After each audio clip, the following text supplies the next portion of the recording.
Right, another review. This one's on a budget telephoto lens. If you're out there looking for a cheaper telephoto lens to keep in your bag, this one would be a good one to get. It is the 70 to 300 Promaster lens.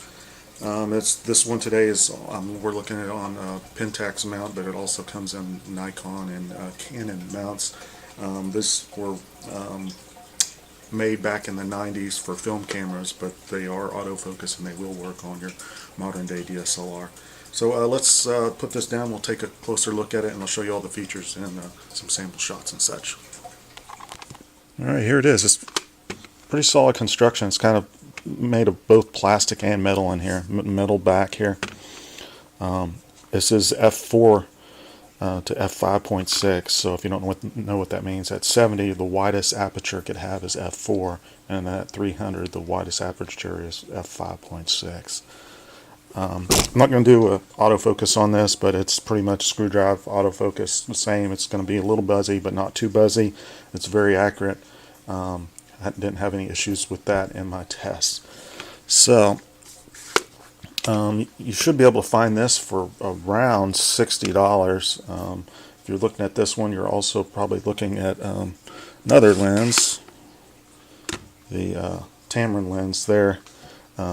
If you've seen I've got a review on this. I recommend that one as well. Both of these are very solid lenses that you can get fairly cheaply, and they will take pictures and they'll do the job very good. You might find some reviews that people say these lenses suck. It's just because they're comparing it to a $1,000 lens or something. If you're spending under $100 on a lens, you shouldn't expect it to be a beast of a sharpness and all that. So that they're sharp enough. At 300, just to give you a little tip, 300 is probably the softest on these lenses. So what you want to do is instead of shooting wide open at f5.6, just go up to like f8 and it'll make it a little bit sharper. So as far as you'll see some image samples here at the end, and I'll show you. Normally, if you've watched my reviews, I do all my image samples and they're straight out camera. Well, today I'm going to edit a couple of them just so I could show you how you could just throw these in the editor and do like a minute edit and make them pop a lot more. I use Lightroom to do my edits, and these are like just really quick edits. As far as differences between these two, which you should buy, this one you probably around $80 is what it would be, so this one's going to be a little bit cheaper. I recommend this one because it has this cool macro feature. As far as build quality between these two, this one is a little bit more solid, but I like the manual focus ring on this one a little bit better.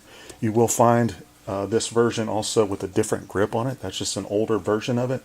As far as image quality between that one and this one, you won't find a difference. Even though some people say there will be. I've had plenty of versions of both of them, and I haven't seen a real difference at all. So just whatever's cheaper, or if you like this grip better, I do like this grip better. I would recommend getting this one if they're around the same cost or just a couple more dollars. So image quality differences between these two, it's very minor. There's also a Sigma, but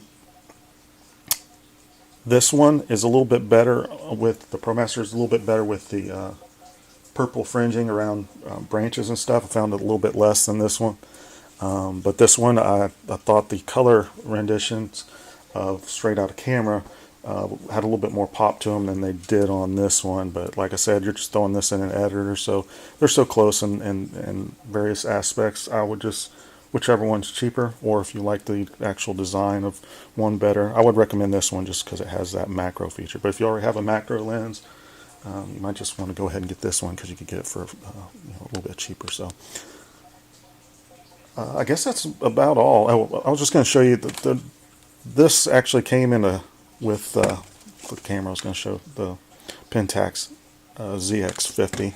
And it came with another lens, another Promaster lens, and a flash. It came with all sorts of stuff, so you could kind of find those on eBay. But I'm going to resell this one on eBay. I'll put a link to my my eBay store there. I'll put it on there for $60 if you want to purchase it. So yeah, just check in the description below for my eBay store. There's other Pentax stuff on there as well. I haven't tested this camera yet, but I'll put this ZX50 on there for like $15 if it works. And also put this Promaster lens. This 28 to 80 probably for $40. So, and I don't know if somebody's interested in this flash. Let me know and I'll throw it on there. I might not throw it on there though. Yeah, so go ahead and subscribe if you hadn't. Sorry I haven't been doing too many of these reviews lately, but I'm going to try to step up my game a little bit and do a few more. Go ahead and subscribe if you hadn't, and get out there and shoot. Here's some image samples. Thanks.